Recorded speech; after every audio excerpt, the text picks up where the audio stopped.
Hey everybody, how we doing? This is James again with Everyday People's Podcast. I'm just doing another trial run, but it's kind of a second part of the last video I did.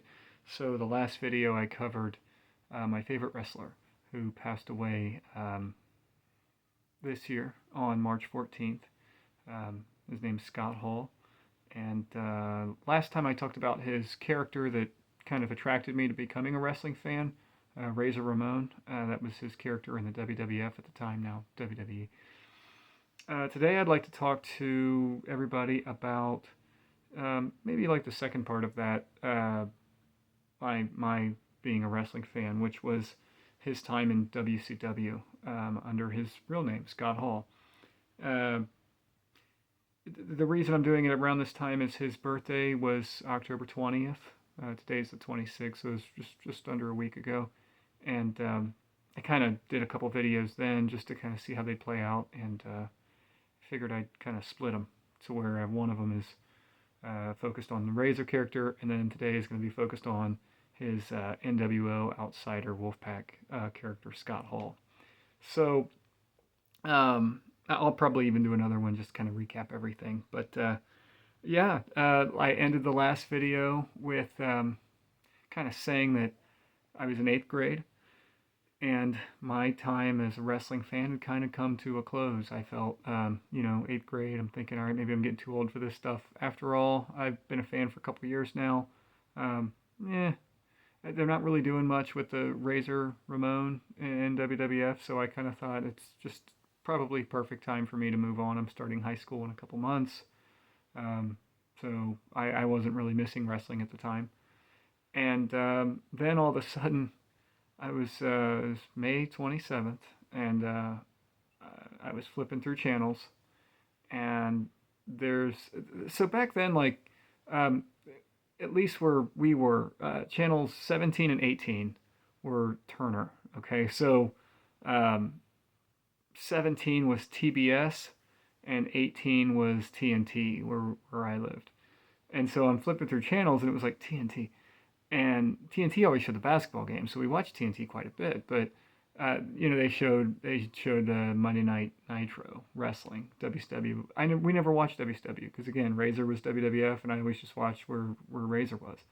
So I'm flipping through channels, and I get to TNT, and it's Razor on TNT. But he's wearing like a jean, like a cut off, like a cut off jean jacket. Uh, Huge. I mean, just guy was built like just incredibly well built guy. So I mean, but he's just like it kind of looks goofy. He's wearing like jeans and a jean jacket. But he's in the ring and he's doing this promo, or he comes down into the ring and he's doing this promo, and I'm thinking like, what in the world is going on? This is weird. And it was very like suggestive of an invasion. That's what he was talking about. We're coming down here. We're gonna, you got a war, and I'm thinking like WWF is going to war with WCW. This is amazing. Like that was the whole angle. Um, I didn't know it was just an angle at the time. I thought it was a real thing because I mean it was really blurring the line at this point. I thought I knew wrestling was fake or it was predetermined and all that stuff. It had to be. So what's going on now? I mean, they're really going to do it? They're really going to have WWF guys fight WCW guys? I don't know. I thought it sounded pretty cool, and it's Razor leading the way on this thing. So I'm thinking, I gotta watch. I gotta see what happens next. And he keeps telling you, like, next week I'm gonna have a surprise kind of thing. So I'm tuning in, kind of like, oh, this is interesting, but I'm not really watching much WWF because they're not really showing Razor.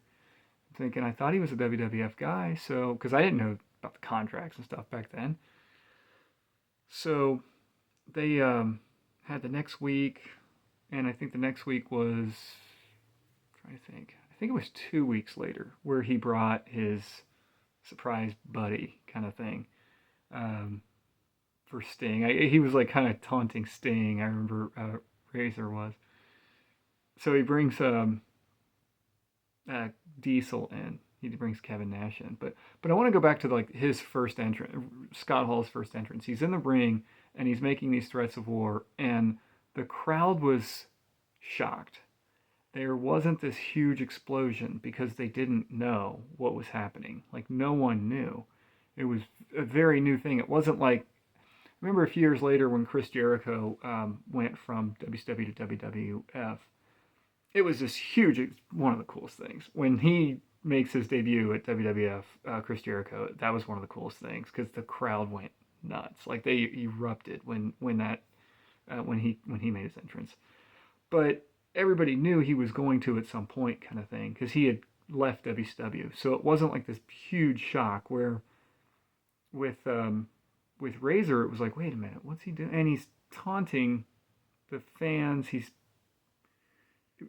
No one knew. No one knew that this was even possible. So everyone's jaw kind of just dropped, as did mine. I was like, what? Oh, there's no way this is happening. So then they keep building it up. He brings in Diesel. At least that's who I thought it was, just Diesel. And I'm like, so now Razor and Diesel are on a tag team together, and they're going to take over WCW. This is crazy. I got to keep watching this. And all summer, it was Razor and Diesel. They never called themselves Razor and Diesel. They weren't allowed to. I later found out they weren't Razor and Diesel, but they didn't call them by their names. They just were referred to as these two outsiders. And they kept calling them these outsiders. And they made this threat kind of offer challenge where they said, bring your best 3 guys and we got a surprise tag team partner and we'll fight you guys. I think it was like Bash at the Beach is what they had said. So that's the build up. The build up is this match at Bash at the Beach. It's these 2 outsiders and their surprise partner versus 3 of WCW's best. And I remember there were 6 guys that WCW drew from to draw a 3. Like they chose 3 out of 6. And it was like Ric Flair, the Giant, Macho Man, Lex Luger, Hulk Hogan, and Sting. And they could choose 3 of those guys. And they ended up choosing Lex Luger, Sting, and the Macho Man. So, okay, that's pretty good. So it's those 3 versus these 2 outsiders and some other guy from WWF. That's what I kept thinking. So the whole summer, I'm like, before that pay-per-view, before Bash at the Beach, I'm thinking, who's it going to be? I got to think of all these guys that could be jumping from WWF that haven't been on TV in a while. So my first thought was, I think it was like Bam Bam Bigelow, because I remember he was kind of taken out of the story, and I'm thinking maybe it's him. I don't know. And then I'm thinking, wait a minute, what if it's Bret Hart? Because Bret Hart hadn't been in for a while since his WrestleMania match. So I'm thinking maybe it's Bret Hart. That would be huge if it's, Razor, Diesel, and Bret Hart. And I kind of made a comment last video about Bret, saying that I didn't get what the big draw was about him. That was when I first started watching. Later, I became a huge Bret Hart fan. He's my second favorite wrestler, only to Scott Hall. So I could go all day about what I think is great about Bret. I think he's the best in-ring talent I've ever watched. I think he's incredible. But anyway, so getting back on the subject here, I thought it was going to be Bret. I thought, man, that would be cool. Part of me was thinking Shawn, but it couldn't be Shawn Michaels. He's the champion, so there's no way. I didn't know. Undertaker maybe, because he kind of took time off at some times, and so I was going through all these ideas. But again, each Monday night, it's just this build up. They're going to bring him out. And they never did. It was just Razor and Diesel. So then we didn't get the pay-per-view for Bash at the Beach. But the idea was if the outsiders win, then they control WCW. And if the WCW wins, then the outsiders have to leave, kind of thing. So I remember it was the Monday after the pay-per-view. And my brother, younger brother, and his friend Joe Schilling, who's now like an MMA fighter out in LA. But Joe Schilling was with us. We went to Dairy Queen over by our house here in Ohio. And Joe asks us, Joe Schilling, not my brother's also Joe, but Joe Schilling asks us, he goes, did you guys see that Bash at the Beach thing last night? And we both go, no, but he goes, I did. We're like, well, what happened? Like, who won? Who won? The Outsiders of WCW? He goes, the Outsiders won. And we're like, whoa, no, like we didn't think there was no way. So we're like, who was the third guy? And he just looks at it and goes, guess. Bret Hart, no. Bam Bam, no. Yokozuna, no. I mean, we probably named like 20 different people. Every one of them, no, no, no. Don't tell us, don't tell us. We kept naming people, no. Finally, we just looked at him, we're like blank faces. We're like, who? And he looks at us and he just goes, Hulk Hogan. And we just went, get out of here. Like, there's no. He goes, watch Nitro tonight. And we're like, oh, yeah. So I can't remember then if it was the night after that they had the Nitro, or if it was like a week later. I can't remember the next Nitro. I think it was the night after. It would have been July 8th, but I can't remember if they had one on the 8th or if it was the 15th when it started. But so we watched it. I watched it with Ian, my best friend at the time, Ian. And we're just like, oh man, this is cool. This is very different. And they brought Hulk Hogan out, and he's wearing like all black, and he's being a bad guy, and he's like taunting the fans, and we're just thinking, this is impossible. It's not like now when wrestling they change good guy, bad guy all the time. Plus, it's like cool to be the bad guy. It started then, but it wasn't that way then. Hulk Hogan was like the hero, and kids watched wrestling. This was a huge shift in the wrestling product. I think a lot of people give the credit to like the Attitude Era in WWF with like Stone Cold Steve Austin and Shawn Michaels and like The Rock, which they deserve credit. I mean, they were huge success. They were hugely successful in what they did in wrestling. But it was this outsiders thing.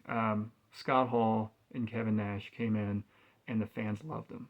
And now the majority of those down south fans that liked, Ric Flair and even Sting, and they had their favorites already, but that NWO thing drew so much more money and so much more eyes to the product than any of the Attitude stuff could have done without them. So I always say like the Attitude thing started with NWO. It didn't start. Like, NWO is what the Outsiders and Hulk Hogan later named their group, the New World Order. I've got my shirt on right here. But so that's what really kicked off this whole Attitude thing, because without that, I still believe, and I think a lot of wrestling fans generally believe, that Vince McMahon, owner of WWF, would have never gone with the Attitude stuff, the over-the-top, the language, and he kind of went further with it because he had the rights to. Turner Television didn't have, they had more censors than Vince McMahon's product would have, but he would have never pushed it if it weren't for, he would have never had to push it if it weren't for what Scott Hall and Kevin Nash did. So anyway, it changed everything. I mean, the wrestling fan became, I said in my last video, I was growing out of it. I was too old for it. No, now I was like just the right age to start watching it, because this was a product that was geared toward teenagers and young adults, and even later more like adults. So the wrestling just became like a cool thing to be watching. I think it was even Sean Waltman who played 1-2-3 Kid, X-Pac, but he was 6 when he went to the NWO, they called him. But he had said later, this is later on a shoot interview, and I'll get into shoot interviews on the next one. A shoot interview is when a wrestling character, or like a wrestler, talks behind the scenes and out of character about wrestling. So you might get an interview with, now The Undertaker's retired, so you'll get an interview with Mark Calloway, his real name, and he'll talk about his character as The Undertaker. He'll talk about behind the scenes stuff, like what actually went on in the decision making and who got along with who and who didn't. It's cool stuff to watch. I'm really fascinated by shoot interviews. But Sean Waltman said in a shoot interview, and he said, look, when I was in WWF, I didn't really like to tell everyone I was a wrestler. I kind of, it just seemed kind of strange. Like, hey, I'm a wrestler, and, wear these tights and we're colorful and go out there. He goes, but when I got to NWO and I was doing that, I couldn't wait to tell people I was a wrestler, because we were the coolest people on TV at that time. And I didn't care what people thought, because that was the coolest thing on TV. And it was. I mean, it was like the number one program. WCW Nitro was like the number one TV program, like a syndicated TV program. So, it was cool to watch. It was a lot of fun. It made it even more fun that WWF was upping their game too. And so you had these like 2 competing shows on at the same time. You could flip channels back and forth. But let me get more onto what Scott Hall did with his turn. Again, he's returning to the heel character, like being a heel, but still like the bad guy. So he's got a lot of that Razor influence on his character in his NWO gimmick at this time. Uh, he This is kind of a time. I'm a freshman in high school now, and I'm watching wrestling, and my body has developed a little bit more, and I'm stronger than I was when I was in eighth grade, and I'm a little bit more. Uh, we're wrestling around, like friends and I are wrestling around, and we're trying moves on each other, and this is when Scott Hall, he called his finishing move the Razor's Edge when he was Razor Ramon. I think they called it the Outsider's Edge when he was in um, NWO, but we would do the Razor. We always called it the Razor's Edge, and I would start doing the Razor's Edge on people. And it was like, how heavy of a person can I put in the Razor's Edge? Because it's a strength test. You got to be pretty strong to put that move on somebody. So that became the thing. If you can do the Razor's Edge on that person, you're strong. And so he had one of the coolest finishes. I had some friends in high school that were really into wrestling. The guy that sat behind me in gym class, or stood behind me in gym class, he was a big wrestling guy. And then one of my best friends, my best friend in high school, we bonded because he was a wrestling fan and he'd get the pay-per-views all the time. And, just really good friendship. But it started with wrestling. We started bonding over wrestling, and then all of a sudden we're best friends throughout the rest of high school. But uh, it was something that a lot of people just started watching again. Whether they watched it when they were kids and then stopped because it was kind of corny and then started watching it again, or they just started watching it then because it was the cool thing on TV all of a sudden. Um, some of the Scott Hall stuff I'll run down too. His character, he was a tag team wrestler most of his time in WCW, but he was so active on the programming that he would always come out and do a segment, whether it was a wrestling match, singles wrestling match, or like just a promo in the ring. He did this like survey that he started doing where every night you'd count on him going out there and doing the survey, and he would survey the fans if they were rooting for the WCW crowd or the NWO crowd, and it just got the fans so involved because you could just hear. It was funny because if it was like a North Carolina crowd, they would boo him out of the building. I mean, because they were like Flair country. So they would, and when he said WCW, they went crazy. When he said NWO, he couldn't even finish saying it without getting booed. It was funny. But when he was in a lot of the territories, um, and he said WCW, it was kind of, and then when he would say NWO, they were pumped. So again, it's just indicative of this, the bad guys being the cool ones in wrestling. It's a lot like in WWF when Stone Cold Steve Austin became a good guy just because people thought he was such a badass. So I always credit Hall with that. Razor Ramon was kind of the first to do that. It wasn't the trend at the time. He was kind of by himself on his own, like switching his character, or switching the storyline to make him a babyface because the crowd liked him so much, but they didn't really change his character. In WCW, they just let him be a bad guy. I mean, he was just a heel, and it didn't matter. The crowd liked him anyway, so they just didn't mess with it. And they can still cheer for the good guys like Sting or, Diamond Dallas Page, who, was actually a very influential part in Scott Hall's life, professionally and personally. But it didn't matter because every time Scott Hall came out, what was interesting is he would come out and they would go crazy. They'd cheer, because it's like a big personality coming out there. Now, if he goes into a wrestling match, it's kind of funny because a lot of fans would almost fall back into like wrestling fan mode where, oh, now it's the match. So we'll root for the good guy, even though like we like Scott Hall, we'll still cheer for the good guy kind of thing. I think a lot of fans had that where um, it's like, oh, now the match is starting. I don't want the guy who's going to cheat or the guy who's breaking the rules. But when he's doing his promo, I'll pay attention. I'll like it. So that was another effect that I thought Hall and Nash had. When they came out by themselves, the crowd loved it. The crowd cheered for Hall and Nash. It was Razor and Diesel to what they thought. But they started using their real names, Scott Hall and Kevin Nash. But when they came out with the whole group of the NWO, you'd get some boos. Or when they came out with Hogan, even with Hulk Hogan. You'd get some boos. But when they came out by themselves, it was a different feel. It was very strange the way that the effect that the Outsiders had on wrestling fans, and the effect that Hulk Hogan being in that organization had on fans as well. I will never stop saying that Hulk Hogan's effect on the character of Scott Hall and Kevin Nash and their success in WCW was just monumental. He was being a fan of Razor Ramon in the WWF. There's only one guy that made wrestling bigger than, like, there's only one guy that was bigger than wrestling, and that was Hulk Hogan. And everyone knew, every fan knew it. And I wasn't a fan of Hulk Hogan. Again, I thought he was cartoonish and all that stuff before watching wrestling. But when he came out and the people went crazy, no one did it like that. And I still say no one's done it since. Not the way he did it. He was special. So making him a bad guy was a huge shift. Putting him with Razor and Diesel, or with Scott Hall and Kevin Nash, made them like the top guys in the game. There was nobody. It's like they're his henchmen, but they're the henchmen for the biggest name in wrestling. And the iconic rub off that came to Hall and Nash from that was second to none. I still say that Hall and Nash, their effect on the business was bigger than anything outside of Hulk Hogan on the wrestling business. I strongly believe that.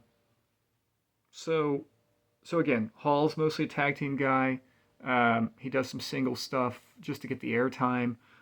His singles feuds, nothing too crazy. I mean, he had some stuff with. I'd say his longest lasting singles feud was probably Nash, when they had their breakup in the storyline, but only a few months. It didn't really last that long, and I think they only had like one match out of it. Their tag team stuff, they had some really good stuff with the Steiners. I always thought WCW's matchmaking wasn't as good as WWF. I never really saw anything too, like, as far as just like a match by itself. I never saw anything too spectacular out of WCW stuff. Maybe it was just the way they pushed it, but you could see the work in the ring was really good when Hall and Nash were out there, but it wasn't as detailed as the stuff in WWF that you'd watch. If I were to give my greatest matches ever, they're all going to be, I think, almost if I were to give my top 10, they'd probably all be WWF matches. And it doesn't, regardless of who it is. So yeah, Hall did some great tag team stuff, did some cool single stuff, but I'd say most of it was, he had the Halloween Havoc stuff against, he and Nash fought at Halloween Havoc in '96 against Harlem Heat. That's one of their better moments, kind of, getting the belts for the first time. They had some really good stuff with Faces of Fear, Barbarian and Ming. Good stuff with the Nasty Boys, even though there was an incident where Hall and Jerry Sags got into it, actual real life. Like, Jerry Sags was laying haymakers on Hall because he was mad in the ring. They had some really good stuff with Sting and Lex Luger. They didn't have like a conclusion to their feud so much, but that was some good stuff. They kept bringing guys into the NWO, but Hall's promo time in the NWOs really set him off, I think. Set him apart from some of the other guys. And I think what really set Scott Hall apart from pretty much anyone else in wrestling was his ability to, his mind for the business. Like, he was so smart. And I'll get into that in the next video, like what he contributed from a creative standpoint. But yeah, I appreciated some of the moments that I remember watching him win the World War III, and it was such a cluster the way they did it, and I just loved it. It was such a way for, people to just hate the bad guys even more, and it was just so well done. He had some really good stuff with Larry Zbyszko. That's something that I really, really look back at, just to really appreciate about Scott Hall. He wanted to bring Larry Zbyszko back into relevance as a wrestler. Larry Zbyszko had been retired for a long time, and the reason is because Larry Zbyszko was a very huge influence on Scott Hall's success early on and gaining knowledge in the business, and he just wanted to pay it back. And I just think that's such a cool thing to do. And he put it in the wrestling storyline, and every time we were watching it, and he's just like ripping on Zabisco. And I remember there's one promo he goes out there. I just love this because it's such a prick thing to do. But Scott Hall and Kevin Nash are out there, and they're talking to the announcing tables team, and Larry Zabisco's announcer, and Hall just looks at him and goes, "Oh, Larry Zabisco, thought you'd be bigger." And that was it's just such a like a Biff kind of way to taunt someone. But Scott Hall made wrestling cool. I mean, he just made it cool. There was nobody cooler than Scott Hall in wrestling. I've heard a lot of wrestlers say it, and I believe it to be true. He was the coolest thing that ever happened to wrestling. So thanks for the memories, and again, rest in peace, bad guy.